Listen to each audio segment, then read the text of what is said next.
Bueno.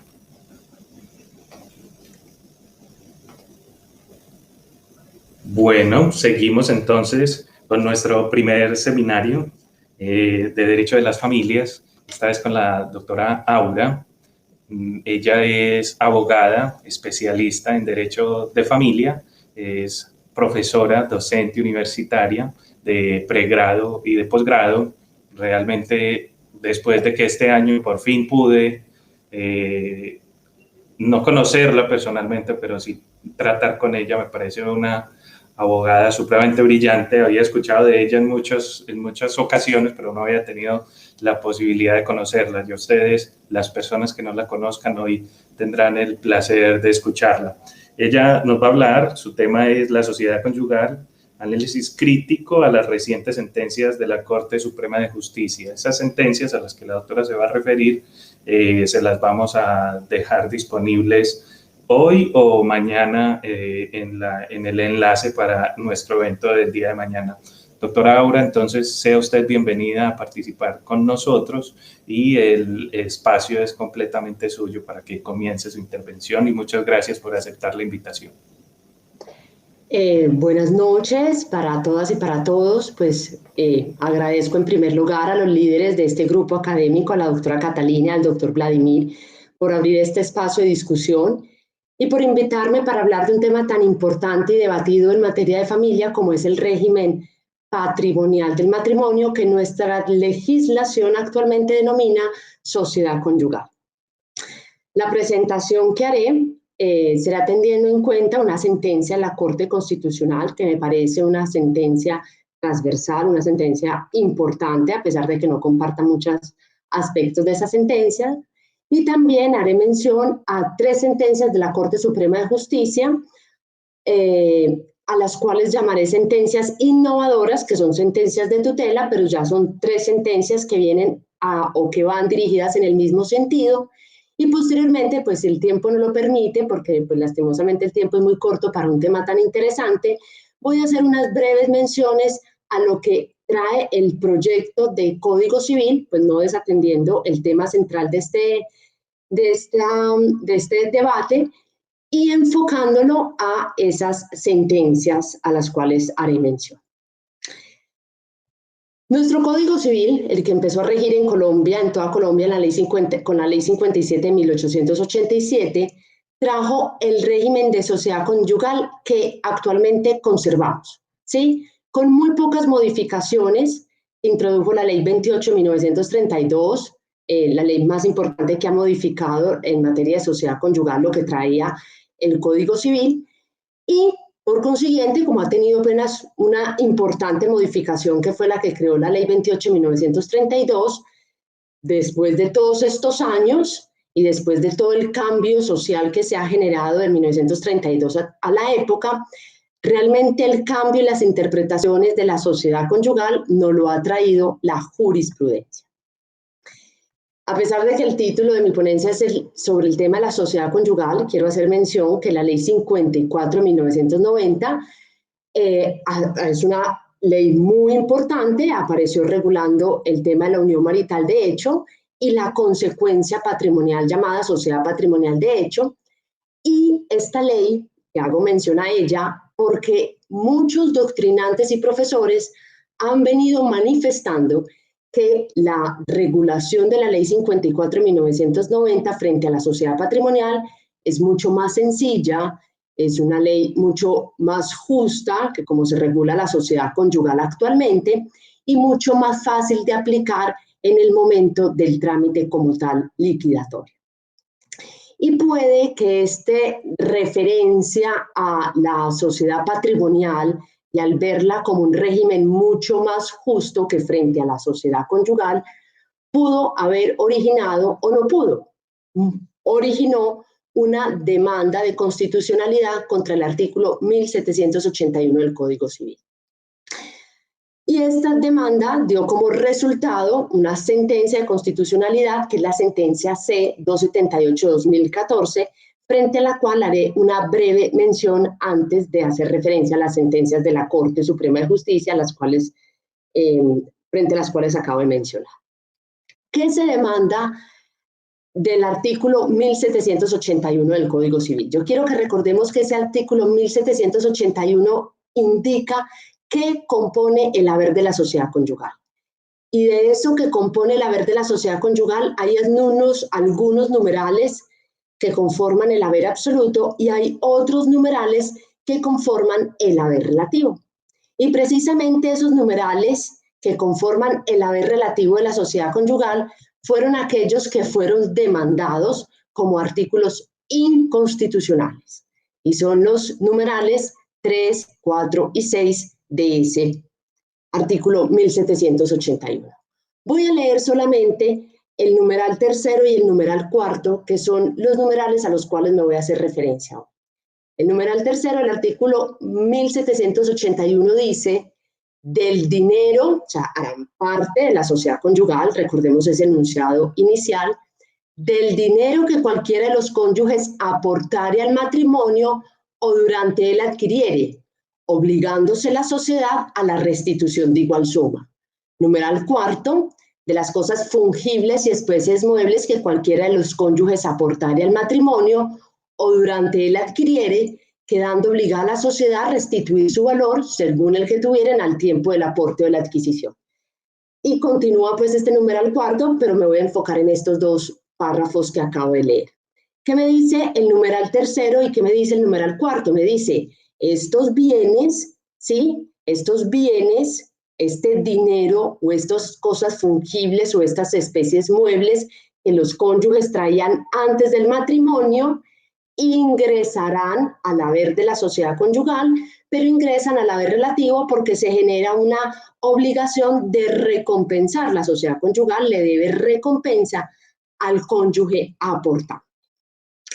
Y estos numerales de este artículo 1781 fueron demandados porque, en opinión del demandante, estas disposiciones vulneraban el artículo 13 de la Constitución Política, ¿sí? O sea, vulneraba el derecho a la igualdad porque establecía una regulación diferente entre sociedad patrimonial y sociedad conyugal. También se presentó unos argumentos adicionales que vulneraba el derecho a la propiedad privada, que generaba un enriquecimiento sin causa y otros argumentos que él adujo. Yo considero que esta demanda fue una demanda mal formulada en cuanto a los principios que vulneraba y por consiguiente la demanda no tuvo el éxito o no fue enfocada como muy seguramente pretendió el demandante. Y la Corte Constitucional hace un estudio de estas disposiciones y concluye la Corte diciendo lo siguiente, dice, no hay una vulneración al derecho a la igualdad. Por un lado está la regulación de la sociedad conyugal que trae el Código Civil y por el otro lado está la regulación de la sociedad patrimonial que trae la Ley 54 de 1990. Ambas, ¿sí?, son regulaciones diferentes, no podemos equiparar dos instituciones diferentes en materia patrimonial y una regulación la tiene la sociedad conyugal y otra regulación la tiene sociedad patrimonial. Por consiguiente, pues no hay ninguna vulneración al derecho a la igualdad porque como no son dos instituciones iguales, pues no hay ninguna vulneración a este derecho. Pero cuando la Corte Constitucional hace el análisis de lo que compone el haber de la sociedad conyugal y específicamente cuando hace el análisis del haber relativo, hace una consideración que voy a mencionar que me parece muy importante y trascendental para el estudio posterior que haremos de las sentencias de la Corte Suprema. ¿Qué nos dice la Corte Constitucional con relación al tema del haber relativo? Dice, los bienes que se incorporan al haber relativo de la sociedad conyugal son aquellos descritos en los numerales 3, 4 y 6 del artículo 1781 del Código Civil. Los dineros, las cosas fungibles y las especies muebles, incluso los adquiridos por donación, herencia o legado que cualquiera de los cónyuges aporta al matrimonio o durante él adquiere, a los que se refieren los numerales 3 y 4, quedan integrados de manera automática al haber social en el momento del matrimonio. Quedan integrados de manera automática, ¿sí? Y uno podría partir de la base diciendo, pues es que esto así siempre lo manejamos, así nos lo enseñaron en pregrado, los que hemos hecho el posgrado en familia y los que hemos trabajado, pues en materia de familia siempre lo hemos aplicado así. Los especies muebles adquiridos antes del matrimonio, adquiridos antes del matrimonio, en el momento en que yo contraigo matrimonio, ingresan al haber relativo de la sociedad conyugal y se genera una recompensa. Esta interpretación la trae a colación la Corte Constitucional y por consiguiente declara constitucional los numerales 3 y 4 de este artículo 1781. Lo único que agrega, que tampoco es una novedad, es que cuando se genera ese ingreso, pues se genera una recompensa porque no puede haber un enriquecimiento a cargo de un patrimonio y a expensas de otro, que también es un asunto que podríamos decir pacífico.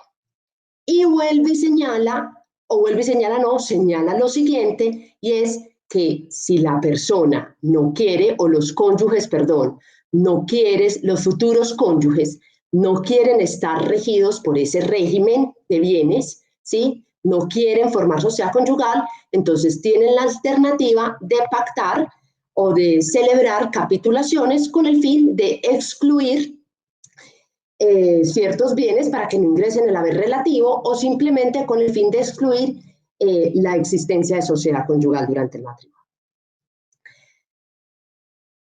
No voy a hacer mención a ningún otro aspecto adicional con relación a esta sentencia de la Corte Constitucional porque esos dos puntos son los que me interesan para la exposición de hoy.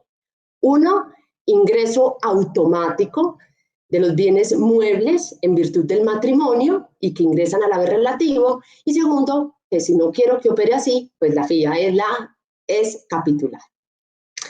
Sin embargo, las últimas 3 sentencias de la Corte Suprema de Justicia en sede de tutela frente a este tema de la sociedad conyugal y especialmente frente al tema del haber relativo, ha tenido una posición diferente. A pesar de esa interpretación constitucional con carácter de ley, ¿sí? La Corte Suprema de Justicia, y no en salvamentos de voto, sino unánimemente, ha dado una interpretación diferente a estos artículos. La primera sentencia a la que voy a hacer referencia es una sentencia del año 2017, como decía el doctor Vladimir, yo se las voy a cargar para que ustedes tengan acceso a ellas. Es una sentencia donde el magistrado ponente, 2017, del 2 de agosto, el magistrado ponente es el doctor Luis Armando Tolosa Villabona, y este caso, incluso el siguiente, este caso es de un proceso de acá, de la ciudad de Medellín. Una pareja contrajo matrimonio, el señor tenía un predio antes de casarse y durante el matrimonio adquirió 9 bienes inmuebles por sucesión y adquirió un vehículo automotor por sucesión.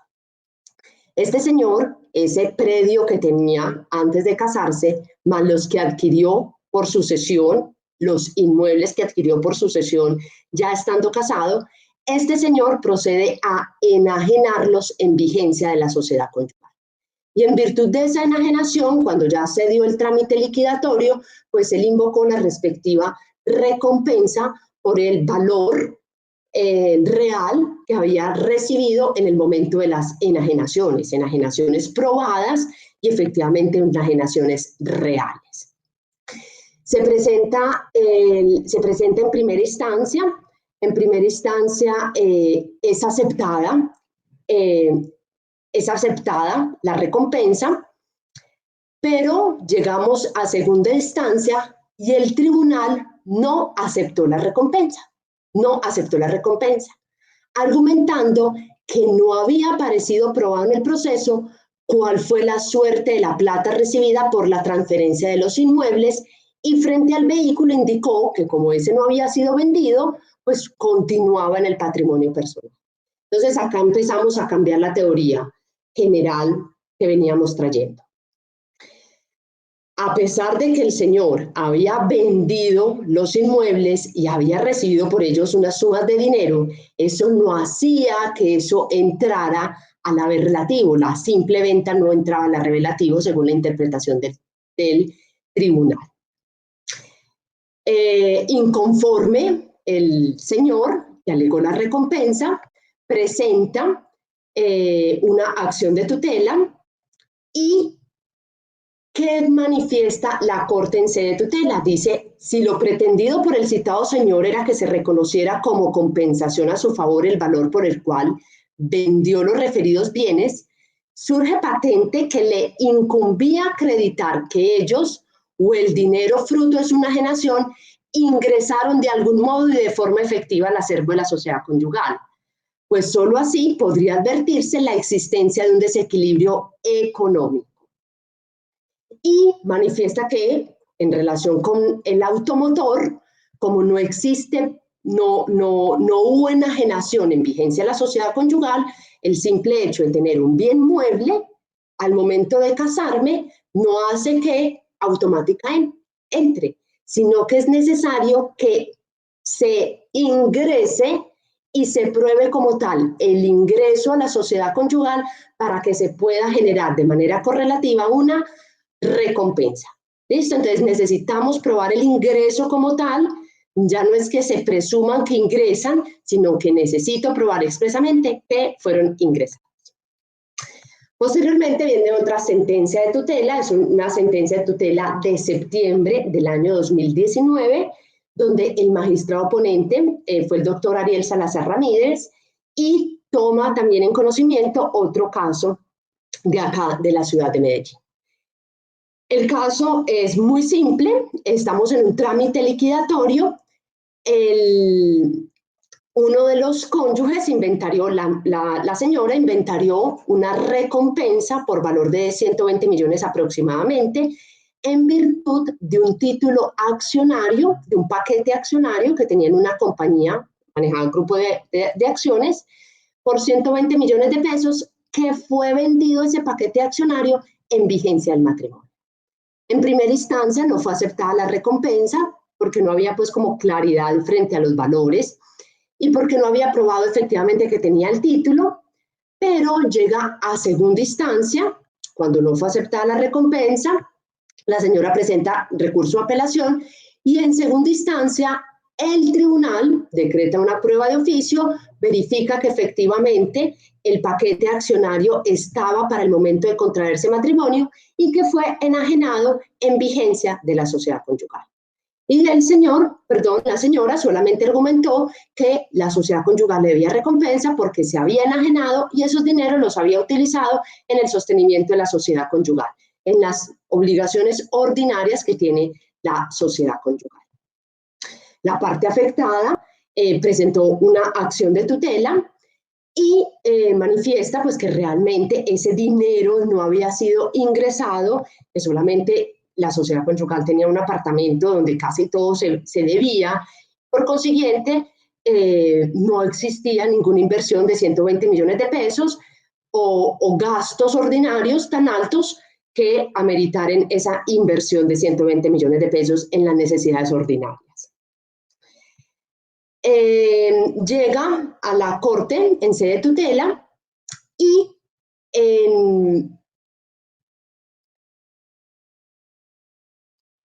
disculpen un momento, voy a leerles exactamente qué manifestó acá. Para el Tribunal Superior de Medellín, el hecho de encontrar acreditado que para los hitos de inicio y finalización del vínculo marital, la exesposa ostentaba el paquete accionario con los aludidos títulos y sin ellos, respectivamente, era suficiente para tener aportados a la sociedad conyugal los mencionados bienes. Pues es claro que el dinero, las cosas fungibles y especies muebles ingresan a la sociedad conyugal y esta queda obligada a restituir el valor que tuvieran al tiempo del aporte o de la adquisición.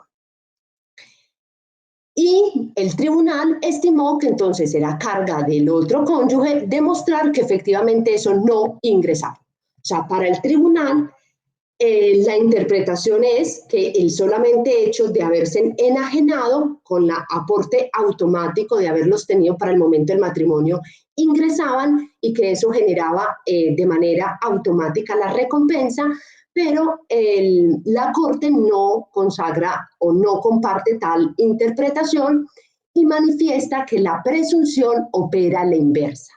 No se presume que los bienes muebles ingresen a la sociedad, lo que se presume es que no ingresan y es el cónyuge propietario de los mismos quien debe probar que efectivamente fueron aportados. Esta es la segunda sentencia. Vamos entonces a analizar una tercera sentencia. Es una sentencia emitida muy reciente, es en marzo de este año, a los pocos días empezó la cuarentena. Tenemos la sentencia también de tutela 2737 del 12 de marzo de 2020, donde el magistrado ponente es el doctor Luis Armando Tolosa Villabona. Este también es un caso liquidatorio, pues lógicamente estamos hablando de este tema, es un caso liquidatorio de sociedad conyugal, donde el cónyuge había celebrado un contrato antes de casarse y ese contrato operó la resiliación de ese contrato y en virtud de esa resiliación el señor recibió una suma de dinero, ¿sí? El contrato de compraventa de un bien inmueble se resilió y en virtud de eso él recibió 380 millones de pesos. Aparte adquirió unos pasivos, pero me voy a detener es en este dinero que se recibe en virtud de esta resiliación contractual. Él manifiesta, él invoca la recompensa por valor de estos 380 millones de pesos, no prueban que se gastó la sociedad conyugal este dinero. Además, si ustedes leen la sentencia se van a dar cuenta que es una sociedad conyugal muy corta, es un señor viudo que duró como 4 o 5 meses casado, y él manifiesta que esos 380 millones de pesos fueron invertidos en viajes, en los gastos de la casa, en medicinas, en mercado, en papelería, en paseos, etc. La parte opositora, la señora, manifiesta que realmente eso no se invirtió en la sociedad conyugal y que por consiguiente no debía ser incluido. Efectivamente, no se aceptó ni en primera ni en segunda instancia la inclusión de esta recompensa. El señor interpone acción de tutela, llega a la Corte Suprema de Justicia y la Corte Suprema de Justicia, manteniendo la misma interpretación doctrinaria que los acabo de mencionar, manifiesta que el simple hecho de haberse adquirido o de haber ingresado ese dinero automáticamente no lo convierte como dinero de la sociedad conyugal, ¿sí? Automáticamente no se convierte en dinero del haber relativo que genere como tal una recompensa. Y uno de los argumentos que presenta la Corte Suprema de Justicia, que tiene relación y que también fue pues invocado en las sentencias anteriores, es el tenor literal de estos numeral tercero y numeral cuarto. Y los voy a volver a leer. El numeral tercero y cuarto del artículo 1781 del Código Civil dice así. Numeral tercero. Del dinero que cualquiera de los cónyuges aportare al matrimonio o durante él adquiriere, obligándose la sociedad a la restitución de igual suma.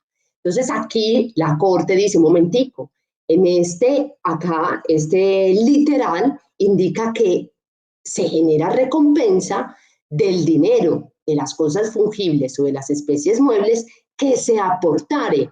Por consiguiente, tiene que probarse que fueron aportados, porque el simple hecho de tener esos bienes muebles no los convierten o de adquirirlos, ¿sí? O de tenerlos antes de casarme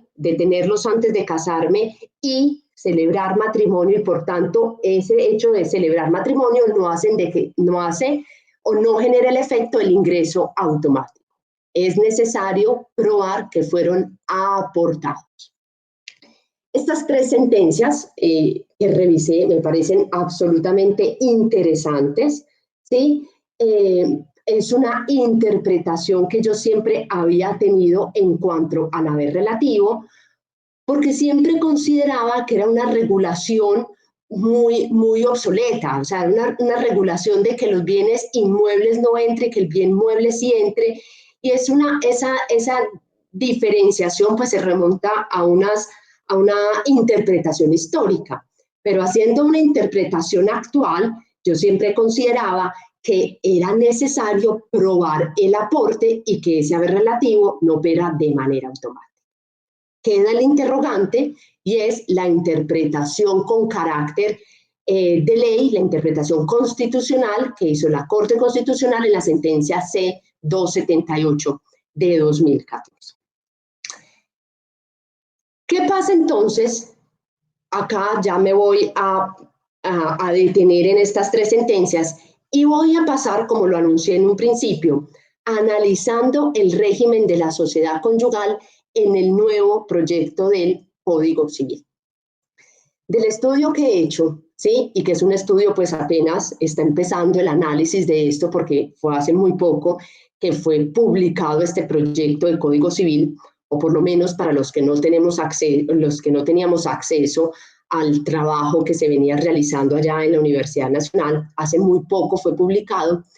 Yo considero que el proyecto de Código Civil en la parte patrimonial es muy, pero muy bueno. O sea, a mí personalmente me gustó y me gusta el cambio que se está generando en materia patrimonial. Y voy a hacer solamente, para no extenderme mucho, unas breves menciones.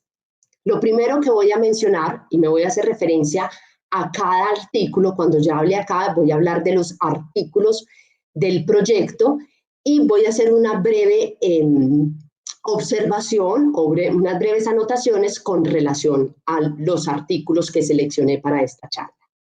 El primero es el artículo 1601, donde nos dice que las familias matrimoniales o extramatrimoniales son iguales en derechos, en deberes, en responsabilidades y en el manejo patrimonial. O sea que ya esa diferenciación en el manejo de la sociedad conyugal y en el manejo de la sociedad patrimonial a buena hora, y ojalá esto se apruebe, va a terminar, ¿sí? Si hay sociedad conyugal y si se forma sociedad conyugal, el manejo que va a tener va a ser igual al de la sociedad patrimonial y viceversa. Ojo, la norma dice, va a ser igual en el manejo patrimonial, pero vamos a ver en unas normas más adelante que no solamente este artículo contempla, este proyecto de código contempla la posibilidad de una sociedad conyugal, porque este proyecto de código contempla la posibilidad de que los cónyuges pacten o acuerden cualquier régimen patrimonial, ¿sí? El que quieran. Artículo 1611. Cuando nos dicen o nos habla este artículo 1611 de los requisitos y de cómo es el trámite para contraer matrimonio ante juez, nos dice que cuando se presenta la solicitud para el matrimonio, los cónyuges deberán decir cuál es el régimen patrimonial que a ellos los va a regir. Y entonces acá viene la primera conclusión o lo primer avance que me parece que tiene este segundo avance, porque ya había expuesto el primero, que tiene este proyecto de Código Civil, y es la posibilidad de que los cónyuges creen el patrimonio que quieran que los regule, ¿sí? Entonces pueden que los cónyuges, al momento de presentar la solicitud de matrimonio, digan, nosotros no vamos a estar regidos por ningún régimen patrimonial, vamos a estar bajo un régimen de separación de bienes. O ellos podrán decir que quieren estar bajo las normas de la sociedad conyugal que regula este proyecto. O ellos podrán decir que van a tener este y este régimen patrimonial. Hace muy pocos días, hace unos 2 o 3 días, salió una sentencia de casación de la Corte Suprema de Justicia. Y esta sentencia, que ha salido pues ya en ámbito jurídico, es la sentencia C-2222 de 2020, y salió anunciando que esta sentencia establecía cuáles eran los requisitos para las capitulaciones maritales. Cuando yo leo el texto de la sentencia, la verdad a mí no me pareció ninguna innovación, pues básicamente el texto de la sentencia trae lo que la ley dice, ¿sí? En materia de capitulaciones maritales. Lo importante de esta sentencia está en 2 salvamentos de voto, ¿sí? Más en uno que en otro, porque uno lo desarrolla más. y es un salvamento de voto del doctor Luis Armando Tolosa. ¿Qué dice el doctor Luis Armando Tolosa en este salvamento de voto? Dice, momentico, las capitulaciones maritales, esa interpretación que estamos haciendo, y no solamente las maritales, también las conyugales, de que deben ser celebradas antes de contraer matrimonio, esa interpretación es incorrecta y vulneran derechos a la libertad contractual. Porque es que si el aspecto patrimonial es disponible, transigible, negociable, conciliable, lo puedo pactar, no lo puedo pactar, ¿por qué van a obligarme a que un aspecto patrimonial solamente lo pueda realizar antes de contraer matrimonio? Dice el doctor Luis Armando, y esta sentencia fue discutida en sala en febrero, antes de estar, no sé si tenía acceso a este proyecto de código, muy seguramente, pero antes de que fuera difundido, dice él, las capitulaciones matrimoniales y las capitulaciones maritales pueden celebrarse antes, o pueden celebrarse durante, o pueden celebrarse concomitante al matrimonio o a la formalización de la unión marital de hecho. Más adelante vamos entonces a revisar un poquito eso, y también él lo dice acá en su salvamento de voto, él manifiesta la posibilidad de que la sociedad de que los cónyuges o que los compañeros permanentes creen el régimen económico que ellos deseen, ¿sí? Lo que la libertad contractual permita, porque estamos hablando de derechos de carácter patrimonial, no son derechos indisponibles, no vulneran normas de orden público, y el aspecto de sociedad patrimonial y de sociedad conyugal, perfectamente, como lo decía ahorita el doctor Montoya, es un aspecto que está dentro o en nuestra tradición junto con la parte de obligaciones y contratos, porque es un asunto negociable.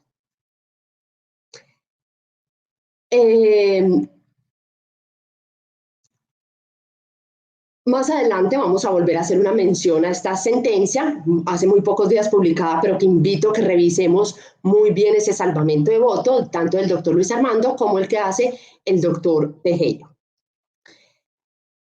Cuando ya se está haciendo, ya no es la solicitud, el artículo 1618 ya no nos dice cuando se está presentando, cuando se está haciendo la celebración del matrimonio, también es otra oportunidad para que los contrayentes manifiesten cuál es el régimen patrimonial que quieren que lo rija. Es decir, puedo al momento de la solicitud decir cuál es el régimen patrimonial que me va a regir, o en el momento de la celebración del matrimonio concomitante puedo decir cuál es el régimen patrimonial que me va a regir. Por consiguiente, la sociedad conyugal como la conocemos y como va a ser, según este Código Civil, va a ser supletiva, es decir, va a entrar en subsidio de cualquier pacto expreso que se realice.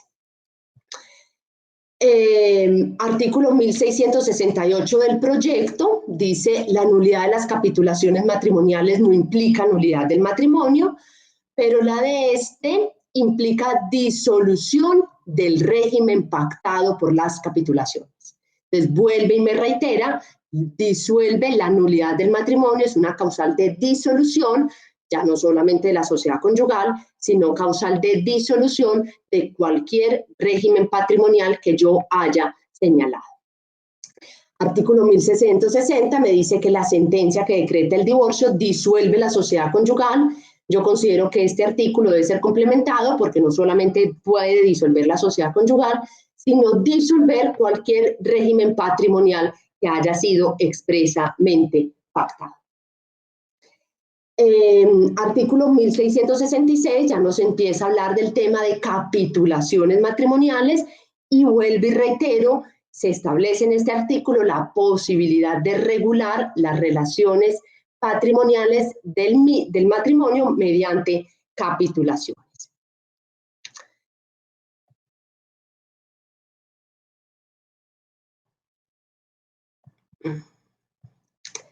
¿Qué me trae este artículo que quiero resaltar? Entonces yo puedo pactar por capitulaciones cuál es el régimen patrimonial que me va a regir.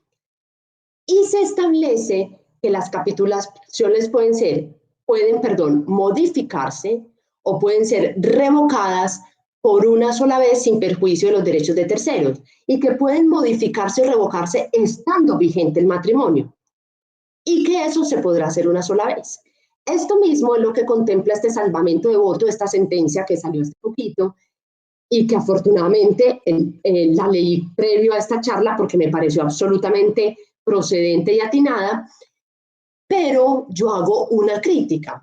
¿Por qué las capitulaciones matrimoniales, o sea, si son acuerdos de carácter económico o acuerdos de carácter patrimonial, y si no afectamos a terceros, ¿sí? Siempre y cuando, porque las normas siempre hacen aclaración, siempre y cuando no se afecten a terceros, si no estamos afectando a terceros, ¿por qué las vamos a poder modificar una sola vez?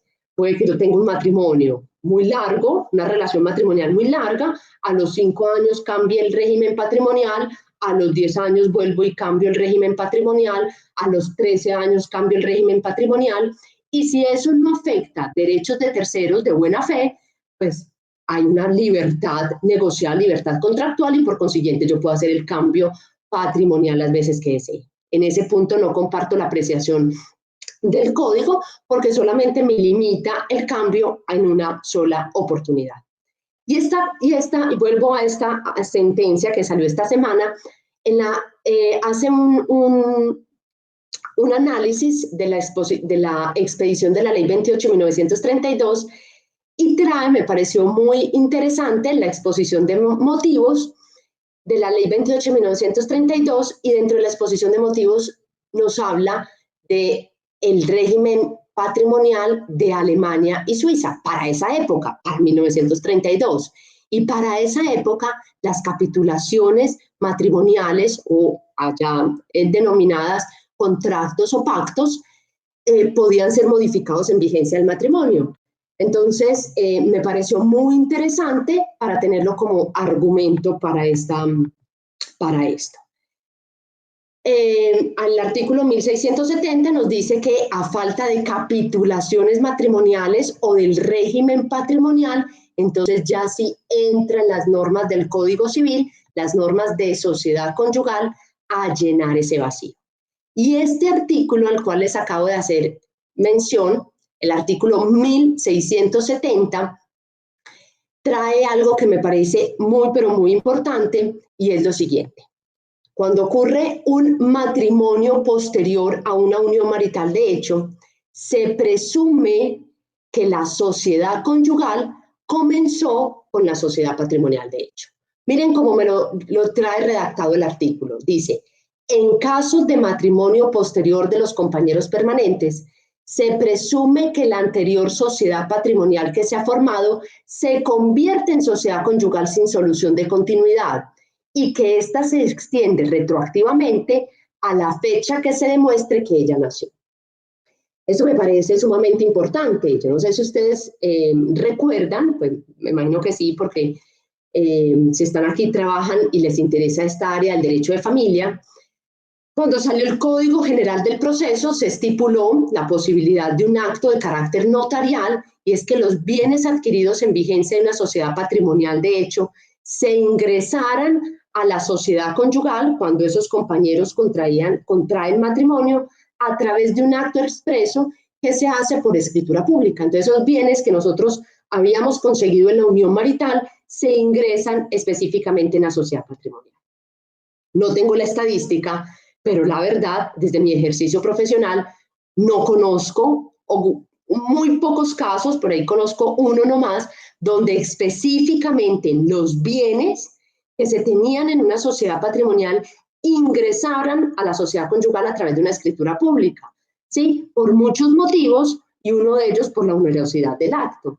En cambio, este artículo me soluciona ese problema y me dice, no, si ustedes eran compañeros permanentes y tenían una sociedad patrimonial de hecho, pues contraemos matrimonio y esa sociedad patrimonial se junta con la nueva sociedad conyugal. Me parece pues totalmente acertado y resuelve tantos inconvenientes que se generan en la práctica de liquidar una sociedad patrimonial y después liquidar la sociedad conyugal. con un problema que el doctor ahorita, Guillermo Montoya, nos manifestó, y es ese término de prescripción en materia de demandar para la disolución y liquidación. Pero afortunadamente, pues ya salió la sentencia también en el año 2018 del doctor Luis Armando, manifestando que cuando eran unión marital de hecho y después compañeros permanentes y después cónyuge, la separación física o definitiva empezaba a contarse no cuando contraían matrimonio y dejaban de ser compañeros, sino cuando efectivamente terminaba esa relación y dejaban esa convivencia definitiva en virtud de la terminación del vínculo matrimonial. Tenemos entonces, para unir este tema con lo que mencioné al principio, las sentencias de la Corte Suprema de Justicia, vienen los artículos 1674 del proyecto con el artículo 1675 y 1676.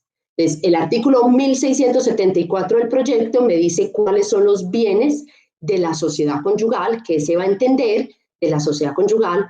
En ninguna parte de ese artículo se habla del haber relativo como lo conocemos, en ninguna parte, o sea, se elimina en este proyecto el haber relativo, ¿sí? A buena hora, nada más injusto muchas veces que ese haber relativo, y considero que entonces en esta modificación ya sí va acorde con estas sentencias de la Corte Suprema de Justicia frente a la interpretación que se está dando el tema. En este artículo, en el artículo 1676, se dice expresamente que no entran a formar parte de la sociedad conyugal los bienes de toda clase pertenecientes a cada cónyuge en el momento de contraer matrimonio. Entonces ya no hacemos diferenciación entre bienes muebles o inmuebles. Bienes de cualquier clase, muebles o inmuebles, antes de contraer matrimonio no ingresan al haber de la sociedad conyugal, y los adquiridos a título gratuito, sí, en vigencia de la sociedad conyugal, sean también bienes muebles o inmuebles, no ingresarán a la sociedad conyugal. Por consiguiente, reitero, eliminamos haber relativo. Pero sí se regulan específicamente las recompensas, porque es que las recompensas no solamente tienen origen en el haber relativo. La recompensa es una figura que tiene origen en el desequilibrio patrimonial. Y pueden haber cargas o inversiones que generen desequilibrio patrimonial, independientemente de las que se originan del haber relativo, y que esas generan recompensas. Artículo 1678 trae un cambio en materia de subrogación. Ya no solamente va a ser de inmuebles, el nuevo bien no va a ser solamente un inmueble, puede ser mueble o inmueble, pero ya pues ese es un cambio más técnico y que demandaría más tiempo entrar en sus análisis. Y quiero hacer mención aquí en esta parte a un punto. Hay una regulación a varios puntos finales para ir concluyendo. Hay una regulación expresa frente a las recompensas, ¿sí?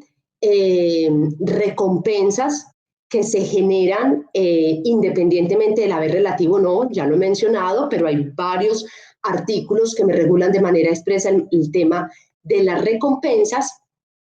Y hay estas novedades. Tenemos disolución y liquidación de sociedad conyugal. Artículo 1695 dice: la sociedad conyugal se disuelve. Numeral sexto, por disolución o modificación total o parcial por mutuo acuerdo del régimen económico preexistente. ¿Sí? Entonces miren que acá me ratifica que durante la sociedad conyugal o durante el régimen económico o incluso sin régimen económico, yo puedo modificar total o parcialmente o crear un nuevo régimen económico ya en vigencia de ese matrimonio. Otra novedad que me trae es la del artículo 1696. Me establece que renunciar a los gananciales no implica renunciar a las recompensas.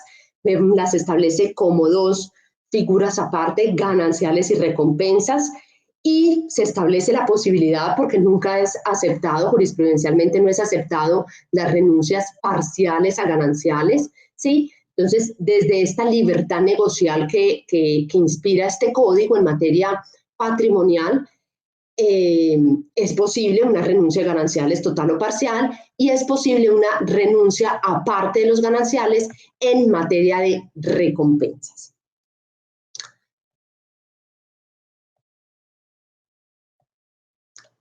Hay un punto que nos mencionaba el primer día el profesor de la Universidad Nacional, y es este tema. El tema de cuando se da la separación de hecho. El tema de cuando se da la separación de hecho.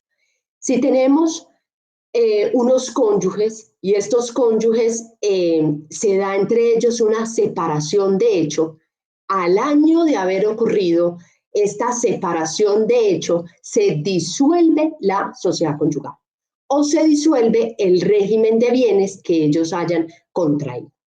Y yo considero que esta norma es muy, pero muy acertada por lo siguiente, porque las personas, las parejas, incurrían en esas separaciones de hecho, posteriormente formaban nuevas relaciones o posteriormente adquirían bienes donde el otro no colaboraba ni con nada, porque ya no existía un proyecto de vida en común, había ocurrido la separación de hechos muchos años antes, y como existía o como existe, porque esto todavía funciona así, esa sociedad conyugal, entonces así estemos separados de hecho 10 años, al cabo de los 10 años los bienes que yo consiga y que ponga mi nombre, pues son de la sociedad conyugal. Este artículo no soluciona ese problema, lo que hace es que manifiesta que probada la separación de hecho, al cabo de un año, se disuelve la sociedad conyugal, y yo creo que es muy acertado porque no soluciona ese problema. Y otro artículo que me parece absolutamente novedoso es este que trae el proyecto, que es el artículo 1698, y nos dice: una vez disuelta la sociedad conyugal por separación de hecho, el cónyuge que hubiere abandonado sin causa justificada el hogar durante un año antes de la disolución, o hubiere establecido durante el mismo periodo una unión marital de hecho con otra persona, o hubiere cometido atentado grave en contra de la vida o integridad del otro, perderá el derecho a reclamar los gananciales que resultaren de la administración del cónyuge ofendido, debiendo aquella liquidarse a más tardar dentro de los 2 años siguientes a la declaración de la disolución. Este artículo daría pues para una sola conferencia, pero ¿qué resalto de este artículo 1698? A ese cónyuge que sin justa causa abandonó el hogar conyugal, ¿sí? O que estableció una unión marital de hecho con otra persona, o que hubiese cometido un atentado grave contra la vida o la integridad del otro, la norma lo sanciona frente a la sociedad conyugal. Esta sanción frente a la sociedad conyugal, ¿sí?, no la tenemos nosotros solamente al cónyuge culpable, porque tenemos todavía la figura del cónyuge culpable. La sanción que tenemos, que el doctor Guillermo pues nos hace una muy, muy buena explicación, que no debería de ser así, pero cómo se interpreta y cómo se aplica la sanción que da de los alimentos al cónyuge culpable, acá ya nos trae una sanción diferente. O sea, se toca a ese cónyuge que abandonó sin justa causa o que atentó contra el otro, se le toca a la sociedad conyugal y por consiguiente pierde el derecho a reclamar gananciales. La norma dice los gananciales que resulten de la administración del cónyuge ofendido. Posteriormente viene el código regulando inventario, avalúo, liquidación, el régimen individual de bienes de la pareja, y un tema muy importante que no voy a tocar en este momento, y es el tema de la sociedad patrimonial. No lo voy a tocar, tiene algunas breves menciones, no es el tema pues que tengo asignado, por eso no profundizo en él, pero sí resalto, a pesar de que no voy a profundizar, resalto que cuando no se pactó un régimen entre estos compañeros permanentes, porque ellos también pueden pactar el régimen patrimonial que quieran, dada esta libertad contractual y negocial que inspira a este código, si no se pacta, las normas que trae la sociedad conyugal se aplicarán a la sociedad patrimonial de hecho. Entonces, con esto concluyo diciendo que tenemos 3 sentencias de la Corte Suprema de Justicia que invito a aplicarlas, que muchos dirán no cómo las vamos a aplicar porque van en contra de la Corte Constitucional, pero considero que son sentencias importantes que generan un precedente en materia de la jurisdicción ordinaria. Considero que a pesar de que son sentencias de tutela, sí generan precedente y que la filosofía de esas sentencias de tutela está recogida en este proyecto. Además, invito nuevamente a leer esos salvamentos de voto de la sentencia que salió esta semana, la sentencia de casación 2222, que reconoce la libertad de los cónyuges o de los compañeros permanentes para capitular en cualquier momento, para cambiar esas capitulaciones o para pactar el régimen patrimonial. Considero que ese salvamento de voto también está recogido en este proyecto de reforma al Código Civil. Bueno, muchas gracias, doctor Vladimir. Espero no haberme extendido demasiado en esta explicación.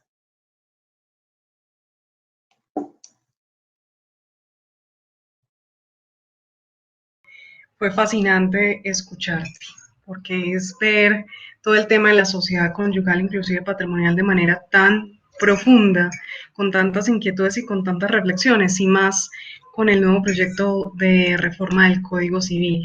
Vamos entonces a mirar las preguntas que tengan los colegas para empezarlas a leer. A ver qué hay. Esperemos un segundito que hagan las preguntas. Tranquila. Sé que ya por la hora muchos... Sí, pues, claro. No, pero se ha mantenido el número de personas conectadas. O de pronto la explicación fue tan buena que no tenemos preguntas. También puede pasar. Ayer sucedió. Bueno, al parecer como que no tenemos preguntas. Ahora dejaste la exposición de una claridad y de una transparencia absoluta. Bueno, me alegra mucho, pues no me alegra que no hayan preguntas, pienso que sí las van a ver.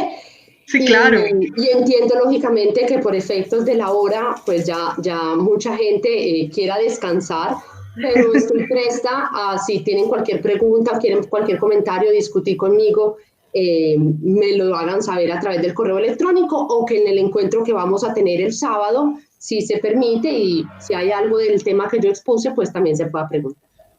Pero yo no la voy a dejar ir sin hacerle una pregunta que le quiero hacer. Doctora, me conecté otra vez solamente para hacerle una pregunta. Aquí igual el tiempo, aquí ya son las 11:26, entonces, pero aquí estamos todos muy atentos. Yo cierro aquí cámara. Bueno, yo sí quiero hacerle una pregunta y es como más o menos extenderle a usted la misma pregunta que le hice ayer al doctor Aramburu. ¿Usted qué piensa? ¿Cuál es su posición frente a esa posibilidad actual o en un futuro? Pues creo que va de la mano con lo que escuchamos el día de hoy, de que puedan coexistir o que se pueda solicitar, inclusive el doctor Montoya también se refirió hoy a eso, que se pueda solicitar en sede judicial la coexistencia de esas dos sociedades, tanto la conyugal como la patrimonial. ¿Habrá alguna posibilidad? ¿Cuál considera usted que sea el camino? ¿Podemos comenzar a solicitárselo a los jueces, planteárselo a los jueces? ¿Y cuál puede ser el camino? Creo que esa es una de nuestras necesidades puntuales en el derecho de las familias y en estos derechos patrimoniales que muchas veces estos compañeros permanentes ven perjudicados con esta norma que no termina de ser del todo clara. Entonces, quería hacerle esa pregunta a usted, doctor. Doctor Vladimir, yo comparto el mismo criterio que el doctor Montoya. Yo considero que la Ley 54 de 1990 ha sido mal interpretada en varios de sus artículos, ¿sí? Nosotros tuvimos algunos de hacer pues un grupo de estudio en esta cuarentena y yo exponía algo, yo tuve la oportunidad de exponerles mi criterio en cuanto a, primero, la presunción de los 2 años no es para que nazca la sociedad patrimonial, es para que se presuma, o sea que hay posibilidad de probarla en un tiempo menor. que me parece desafortunado, ahí sí tengo críticas frente al código, por eso yo hice la advertencia que no iba a tocar el tema de la sociedad patrimonial, porque es que tocar el tema de la sociedad patrimonial del código me amerita una hora más, ¿sí? Pero el código establece los 2 años para que nazca la unión marital de hecho, a no ser de que por acuerdo nosotros en un tiempo menor acordemos que hay unión marital de hecho. Entonces ya en los 2 años me lo pone como un requisito de existencia la unión marital de hecho. Considero que no comparto ese criterio, considero que el término de los 2 años debe seguirse aplicando como actualmente es y es para que se presuma la existencia de la unión marital de hecho. Considero que el doctor Montoya tiene una apreciación similar, según lo he escuchado hablar, con relación a ese término. Con relación a la coexistencia, sí considero que pueden coexistir. Yo sí considero. Y no comparto el criterio de que dicen que porque son 2 sociedades a título universal no pueden coexistir. Porque se puede probar. O sea, las normas lo que me establecen son presunciones, ¿sí? Pero yo puedo probar en contrario. Por consiguiente, yo puedo probar.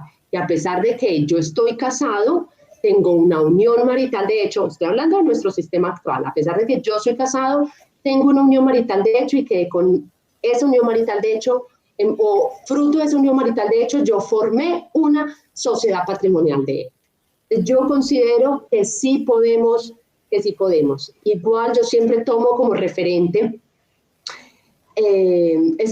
lo que dice el doctor Guillermo, yo también, son como peleas que uno casa, yo tengo como referente y siempre lo manifiesto y lo reitero, porque invito a leerlo y a estudiarlo como referente al Tribunal Superior de Bucaramanga y al doctor Antonio Borges Orduz, quien sostiene esto que nosotros estamos sosteniendo. Él sostiene la posibilidad de coexistencia de la sociedad conyugal con la sociedad patrimonial y hace una exposición muy clara en su libro y en las sentencias.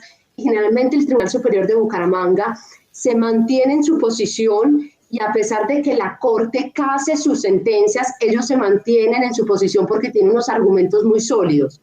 Respetan la posición de la Corte, la controvierten, pero se mantienen y considero que esos argumentos del Tribunal Superior de Bucaramanga deben ser aplicados. Y hay salvamentos de voto que van hacia allá, ¿sí? Lo que pasa es que sala plena no, pero hay salvamentos de voto de la Corte Suprema que van hacia allá. A mí me parecen muy interesantes los salvamentos de voto. Yo invito a leer de la sentencia los salvamentos de voto.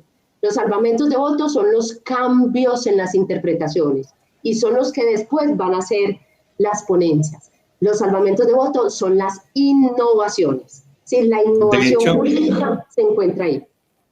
De hecho, esa sentencia 193, si mi memoria no me falla, la de la constitucionalidad del año, de la inconstitucionalidad del año de ese numeral B, también tiene un salvamento de votos ya desde el 2016, en donde inclusive creo que es la presidenta de la Corte Constitucional que salva el voto y dice que su misma posición, da su misma posición de que es irrelevante ahora que hay como un control tan estricto de todos estos estatutos registrales donde se puede definir que ya sería un tema probatorio, pero que entonces ya no habría ningún problema ni ninguna necesidad de colocarle esa carga adicional a la sociedad patrimonial. Hay un par de preguntas, pero no... No, tranquilo. Pero no quiero dejar pasar esta Que oportunidad. sí, concluyo que pueden coexistir. Es un tema, ya el tema es probatorio. O sea, ¿qué hace parte de la sociedad patrimonial? Prueben. Pero si probatoriamente yo muestro que ciertos grupos de bienes fueron adquiridos por ese esfuerzo conjunto, ¿sí?, de los compañeros permanentes, ahí hay una sociedad patrimonial. Perfecto. Yo no he tenido la oportunidad de revisar a fondo la parte de las sucesiones, pero me genera la inquietud si se continúa generando el problema que nos generó la constitucionalización del derecho, del derecho de sucesiones, específicamente con la concurrencia de ese cónyuge y compañero permanente en el orden hereditario y también en la porción conyugal y porción marital. No sé si quizás sí haya dicho algo de cómo clarificar ese porcentaje de partición. No sé si usted de pronto haya tenido posibilidad de revisarlo tampoco. Realmente no he estudiado el código en la parte sucesoral, creo que lo debo hacer urgente. Yo soy docente del derecho de sucesiones de Bolivariana y mañana nomás tenemos reunión porque vamos a hacer también, como lo está haciendo el doctor Montoya, presentar desde la universidad todas las observaciones y muy seguramente los que hacemos parte del grupo, creo que la doctora Paula Vergara también está acá, los que hacemos parte del área de sucesiones tenemos que presentar las críticas o las observaciones frente al área sucesoral, pero no he estudiado el libro de sucesiones del proyecto, no lo he estudiado. Sí, perfecto. Sí, porque creo que eso sería una de las cosas que habría que clarificar. No podría dejarse como al aire. Listo, voy a publicar unas preguntas que ya aparecieron por acá. Referente al cónyuge que atenta contra la vida de otro, apenas es proyecto, pero ¿qué podemos aplicar a hoy respecto de esa situación? No solo sea la condena en alimentos. Eso nos pregunta Nelly. No sé si alcance a entender. No entiendo muy bien la pregunta. Dice, referente al cónyuge que atenta contra la vida del otro, apenas es proyecto, pero ¿qué podemos aplicar a hoy respecto a esa situación? Que no sea, bueno, pues desde el punto de vista penal, lógicamente. Cálculo, yo creo que el cálculo es a esa sanción en cuanto a los gananciales, porque siempre se ha dicho que no hay ninguna sanción en cuanto a los gananciales. Por ejemplo, uno puede asesinar a su otro cónyuge, tener la condena penal, pero igual tener derecho a su mitad de gananciales. Yo calculo que Nelly con relación al tema, bajo las normas actuales, con relación al tema de la sociedad conyugal, no hay nada que hacer.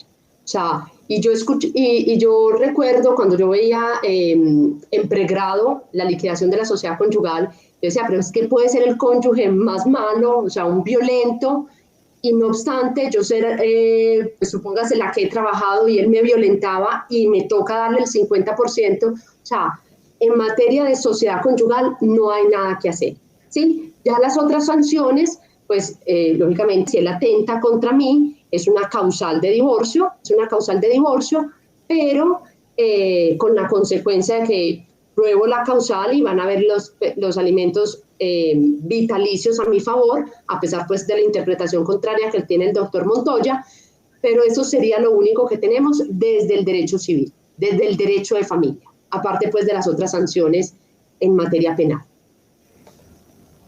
Perfecto. Y esta última, ya para dejarlos ir a descansar, y usted también, doctora, abogada Aura Elena Cadavid, si la sociedad conyugal se liquida y se manifiesta en ella que no aportaron bienes por parte de los cónyuges, pero si continúa el matrimonio, los bienes adquiridos después de esa liquidación, ¿entran estos bienes a una nueva liquidación? Pregunta la señora Marta Liliana Duque.